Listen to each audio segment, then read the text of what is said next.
در ہے جس در کے بچوں کے لیے لباس جنت سے آتا ہے، بھئی یہ وہ در ہے جو آیت تطہیر کے مصداق کا در ہے۔ بھئی کہنا یہ چاہتا ہوں یہ وہ در ہے جس در پر اگر کوئی بھی آ جائے پھر در بدر نہیں ہوتا۔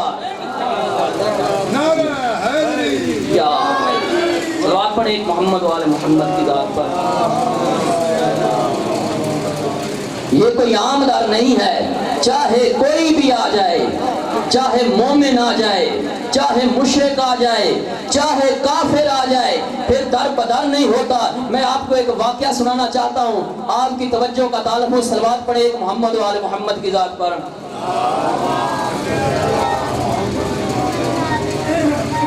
حسنین شریفین ایک مرتبہ بیمار ہوئے، پیغمبر صلی اللہ علیہ وآلہ وسلم صحابہ کے ساتھ مل کر بچوں کی تیمارداری کرنے کے لیے آئے۔ پیغمبر نے کہا کہ اے میری بیٹی فاطمہ اپنے بچوں کے لیے نظر مانے۔ بی بی نے نظر مانی، بچے صحت یاب ہو گئے۔ اب جب پہلے دن بی بی نے روزہ رکھا، افطار کا جیسے ہی وقت آیا ایک مسکین دروازے پر آ گیا، بی بی نے اپنا کھانا اسے دے دیا۔ روایات میں ملتا ہے کہ یہ پہلا مسکین جو تھا یہ بھی مسلمان تھا۔ اب جب دوسرے دن روزہ رکھا، افطار کا وقت آیا، پھر ایک یتیم دروازے پر آ گیا، یہ یتیم بھی مسلمان تھا، بی بی نے اپنا کھانا اسے دے دیا۔ پھر تیسرے دن جب روزہ رکھا ایک اسیر دروازے پر آ گیا، بی بی نے اپنا کھانا اسے دے دیا۔ یہ اسیر مسلمان نہیں تھا، یہ اسیر کافر تھا۔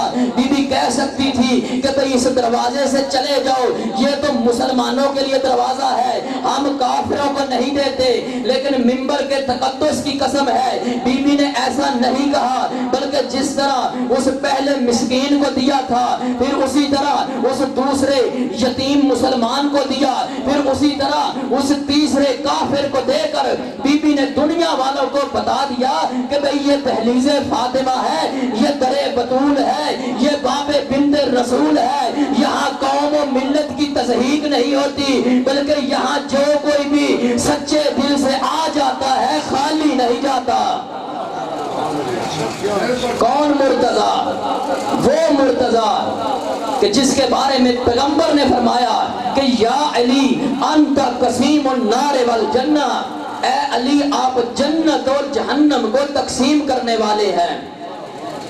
اے علی آپ جنت اور جہنم کو تقسیم کرنے والے ہیں۔ بھئی وہ علی جو جنت اور جہنم کو تقسیم کرنے والا ہے، وہ علی جو جنت اور جہنم کو تقسیم کرنے والا ہے، مسجد کے محراب میں بیٹھ کر اپنی ریش اقدس کو اپنے دستے مبارک میں پکڑ کر اپنے خالق حقیقی سے محو گفتگو ہو کر ارشاد فرماتے ہیں کہ پروردگار اے میرے بار الہ، میں تیری عبادت اس لیے نہیں کرتا کہ مجھے تیری جنت کا لالچ ہے، نہ میں تیری عبادت اس لیے کرتا ہوں کہ مجھے تیری جہنم کا خوف ہے۔ اے پروردگار میں تیری عبادت اس لیے کرتا ہوں کیونکہ تو لائق عبادت ہے۔ وہ کریم اللہ ارشاد فرماتا ہے کہ یا ایھا الانسان ما غرک بربک الکریم، اے میرے بندے، اے میرے عبد، تجھے کس چیز نے مجھ جیسے کریم پروردگار سے دھوکے میں رکھا ہوا ہے؟ تو کیوں مجھ سے دور ہے؟ حالانکہ میں تو تجھ سے محبت کرنے والا ہوں، میں تو تجھ سے پیار کرتا ہوں، تو کیوں مجھ سے دور ہے؟ اے پروردگار تو اپنے نبیوں سے محبت کرتا ہے، تو اپنے ولیوں سے محبت کرتا ہے، تو شہداء سے محبت کرتا ہے، تو صدیقین سے محبت کرتا ہے۔ اے پروردگار کیا تو مجھ جیسے گناہگار سے بھی محبت کرتا ہے؟ وہ کریم اللہ ارشاد فرماتا ہے کہ ہاں میں تجھ سے محبت کرتا ہوں۔ اے پروردگار تو نے واجب قرار دیا، میں نے انجام نہیں دیا، تو نے حرام قرار دیا، میں نے چھوڑا نہیں، کیا پھر بھی مجھ سے محبت کرتا ہے؟ وہ کریم اللہ ارشاد فرماتا ہے کہ جانتا ہوں، سب کچھ جانتے ہوئے پھر بھی تجھ سے محبت کرتا ہوں۔ اے پروردگار میں کیسے مان لوں کہ تو مجھ سے محبت کرتا ہے وہ کریم اللہ ارشاد فرماتا ہے کہ جا دنیا میں کوئی ایسی مثال لے آ، اے پروردگار دنیا میں میری ماں سب سے زیادہ مجھ سے محبت کرتی ہے۔ وہ کریم اللہ ارشاد فرماتا ہے دنیا کی 70 ماؤں کی محبت کم ہے لیکن مجھ کریم کی محبت زیادہ ہے۔ دنیا کی 70 ماؤں کی محبت کم ہے لیکن مجھ کریم کی محبت زیادہ ہے۔ اے پروردگار میں کیسے مان لوں؟ کوئی دلیل؟ تو کریم اللہ ارشاد فرماتا ہے میرے بندے، اے میرے عبد، اس سے بڑھ کر اور کیا دلیل ہو سکتی ہے کہ اگر تو کوئی ایک نیک کام کرتا ہے میں اسے پوری دنیا میں پھیلا دیتا ہوں، اگر تو کوئی برا کام کرتا ہے میں اسے چھپا دیتا ہوں۔ صلوات پڑھیں محمد وآل محمد کی ذات پر۔ میں نے آپ کے سامنے ایک پیغمبر اکرم صلی اللہ علیہ وآلہ وسلم کا فرمان علی شان پیش کیا تھا کہ جس میں پیغمبر فرماتے ہیں کہ من مات ولم یعرف امام زمانے ہی ماتا میتتاً جاہلیہ، کہ جو اپنے زمانے کے امام کی معرفت کے بغیر اس دنیا سے چلا جائے گویا وہ جہالت کی موت مرا ہے۔ جو کوئی بھی اپنے زمانے کے امام کی معرفت کے بغیر مر جاتا ہے گویا وہ جاہلیت کی موت مرا ہے۔ معصومین فرماتے ہیں کہ افضل الاعمال شیعتنا الانتظار الفرج، کہ ہمارے شیعوں کا سب سے بہترین عمل کیا ہے؟ وہ یہی ہے بارہویں کا انتظار کرنا۔ ہمارے شیعوں کا بھئی انتظار کا معنی کیا ہے؟ انتظار کا مفہوم کیا ہے؟ کیا ہم ہاتھ پر ہاتھ رکھ کر بیٹھ جائیں کہ جب امام آئیں گے دیکھا جائے گا؟ کیا یہ معنی ہے اس کا؟ کیا اس کا معنی یہ ہے کہ ہم گھر میں بیٹھ کر اندر سے کنڈی لگا لیں جب آئیں گے تو دیکھا جائے گا؟ نہیں دوست، نہیں میرا بھائی، انتظار کا یہ معنی نہیں ہے۔ انتظار کا اگر معنی پوچھنا ہے تو اس بانی مجلس سے پوچھیں کہ بھئی اب بانی مجلس نے یہ تمبو کناتے لگا لیے، یہ دریاں بچھا لی، یہ علماء و ذاکرین کے بیٹھنے کے لیے جگہ بنا لی، اس کے علاوہ ساؤنڈ سسٹم لگا دیا، مومنین کے لیے لنگر کا انتظام کر دیا۔ آپ بانی انتظار کرے گا کہ بھئی کب مولانا صاحب آئیں اور مجلس کو آ کر شروع کریں۔ بھئی انتظار وہ کرتا ہے جس نے اپنی ذمہ داریاں پوری کر لی ہوں۔ انتظار وہ کرتا ہے جس نے اپنی ذمہ داریاں پوری کر لی ہوں۔ اور اگر بانی مجلس نے ابھی نہ دریاں بچھائی ہوں، نہ تمبو کناتے لگائی ہو، نہ ساؤنڈ سسٹم ہو، نہ علماء کے بیٹھنے کے لیے کوئی جگہ ہو، نہ ذاکرین کے بیٹھنے کے لیے کوئی جگہ ہو، تو اب بانی تو ذہن میں یہی کہے گا نا کہ بھئی اللہ کرے مولانا صاحب کی گاڑی کا ٹائر پنچر ہو جائے، وہ دیر سے آئے تب تک میں تھوڑا کام کر لوں۔ ایسا ہے یا نہیں؟ بھئی انتظار وہ کرتا ہے جس نے اپنی ذمہ داریاں پوری کر لی ہوں، اور جس نے اپنی ذمہ داریاں ہی نہ پوری کی ہوں اس کا انتظار کا معنی بنتا ہی نہیں ہے۔ بھئی جب بھی ہم کوئی نیک کام کرتے ہیں، جب بھی ہم نماز پڑھتے ہیں، روزہ رکھتے ہیں، حج کرتے ہیں، ہر نیک کام کے بعد ہماری یہی دعا ہوتی ہے اے پروردگار ہمارے آخری امام کے ظہور میں تاجیل فرما۔ ایسا ہے یا نہیں؟ ہر دعا میں ہم یہ پڑھتے ہیں کہ پروردگار ہمارے آخری امام کے ظہور میں تاجیل فرما۔ اور اگر امام آ جاتے ہیں، اور آنا بھی ہے یقیناً، معصومین نے فرمایا ہے کہ 12ویں نے آنا ہے، اگر امام آ جاتے ہیں تیرے گھر میں، تیرے گھر کی گھنٹی کا بٹن دباتے ہیں، تو باہر نکلتا ہے، امام کہتے ہیں کہ ہاں بھئی تو بڑی دعائیں مانگتا تھا میرے ظہور کی، اللہ نے میرا ظہور کر دیا ہے، میں آ گیا ہوں۔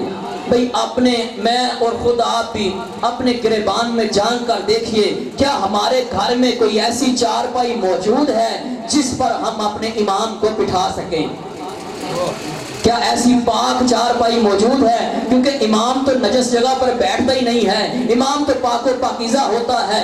کیا ہمارے گھر میں کوئی ایسی چادر موجود ہے جس پر ہم اپنے امام کو بٹھا سکیں؟ بھئی جس میں کسی بے نوا کا حق نہ ہو، جس میں کسی غریب کا حق نہ ہو، جس میں کسی مسکین کا حق نہ ہو، جس میں کسی یتیم کا حق نہ ہو، جس میں کسی سید کا حق نہ ہو۔ کیا ہمارے گھر میں کوئی ایسا گلاس موجود ہے جس میں صرف ہم خالص پانی، سادہ پانی اپنے امام کو پیش کر سکیں؟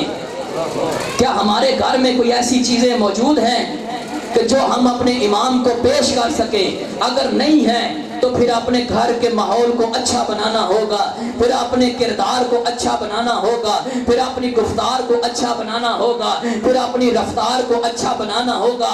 اگر امام آئیں اور تجھ سے پوچھیں آ کے بھئی بتا میری کنیز کہاں پر ہے، اور تو ماشاءاللہ سے مسکرا کر کہہ دے کہ بھئی وہ آدھے بازو والی قمیض پہن کر بازار میں شاپنگ کرنے گئی ہے، تو پھر انتظار کا معنی ہے؟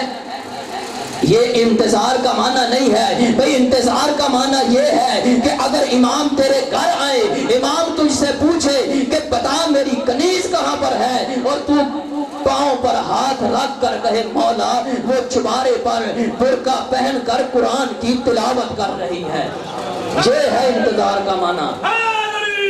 یا اسے کہتے ہیں انتظار کا معنی۔ بھئی سارے کہتے ہیں ہم علی کو مانتے ہیں، بھئی علی کو ماننا ایک اور بات ہے، علی والا بننا اور بات ہے۔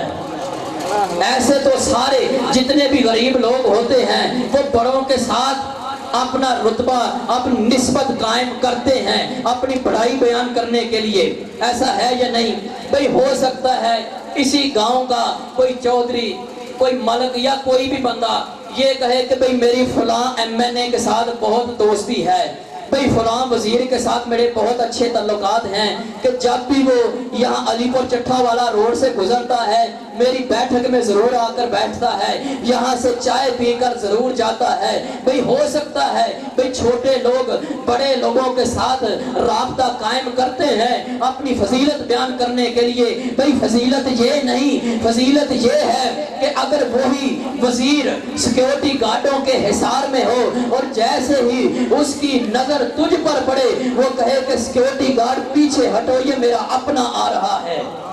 بھئی اپنے کردار کو ایسا بنا، اپنی رفتار کو ایسا بنا، اپنی گفتار کو ایسا بنا کہ کل محشر والے روز مولا علی فرشتوں کے گھیرے میں ہو، جیسے ہی مولا علی کی نظر تجھ پر پڑے مولا کہے جبرائیل پیچھے ہٹو وہ میرا اپنا آ رہا ہے۔ ایسے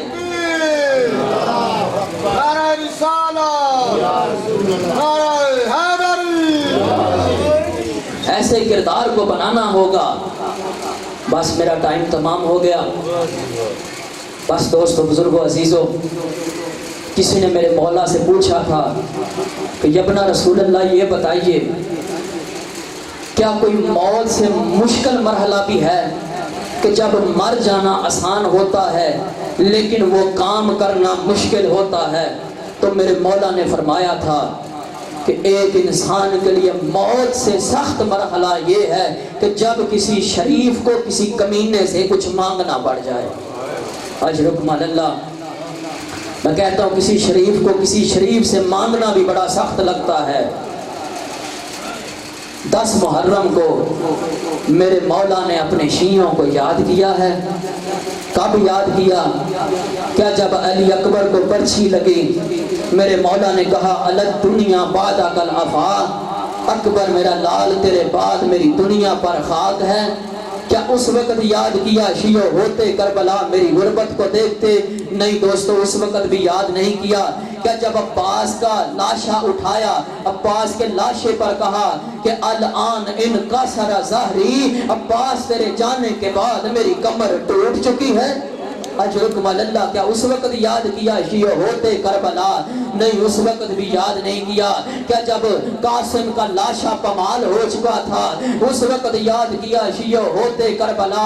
اس وقت بھی یاد نہیں کیا۔ کیا جب ایک طرف قاسم کا لاشا پڑا تھا ایک طرف علی اکبر کا لاشا پڑا تھا، غریب درمیان میں حالت تشہد میں بیٹھا تھا، حالت تشہد میں بیٹھ کر ایک ہاتھ علی اکبر کے لاشے پر رکھا، دوسرا ہاتھ قاسم کے لاشے پر رکھ کر غریب نے رو کر بیان کیا واہ غربتا، اور میرے اللہ میں غریب ہو گیا، اور میرا علی اکبر جیسا بیٹا مارا گیا، اور میرا قاسم جیسا بیٹا مارا گیا۔ کیا اس وقت کہا شیعو ہوتے کربلا میری غربت کو دیکھتے؟ نہیں، اس وقت بھی یاد نہیں کیا۔ پھر کب اپنے شیعوں کو یاد کیا؟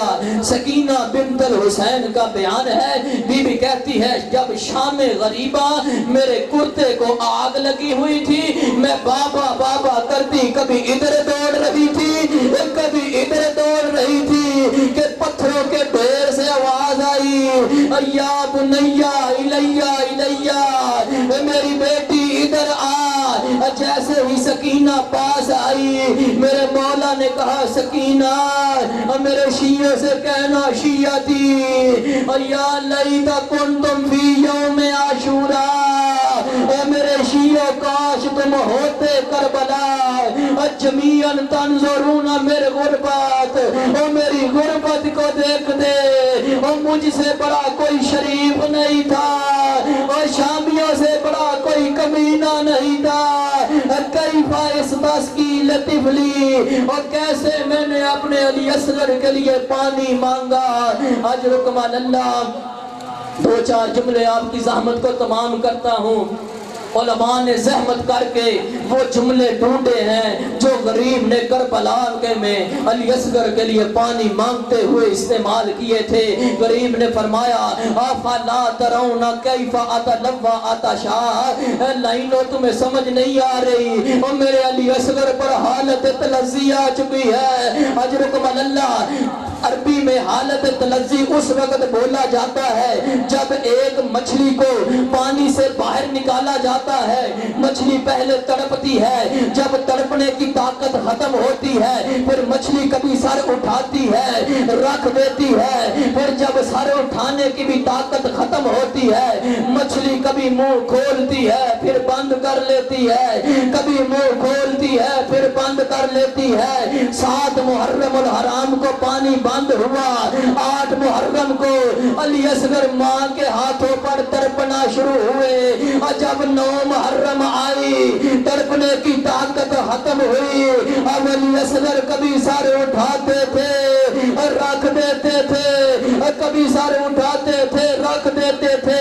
اور جب 10 محرم آئی سر رکھنے کی بھی طاقت ختم ہوئی، اب علی اصغر کبھی منہ کھولتے تھے اور کبھی بند کر دیتے تھے۔ ایک عالم دین کا جملہ ہے، وہ فرماتے ہیں جب مولا نے علی اصغر کے لیے پانی مانگا، جتنی دیر حرمنے کو تیر کمان میں رکھنے میں لگی اتنے میں علی اصغر پر چوتھی حالت طاری ہو گئی تھی۔ وہ چوتھی حالت کیا تھی؟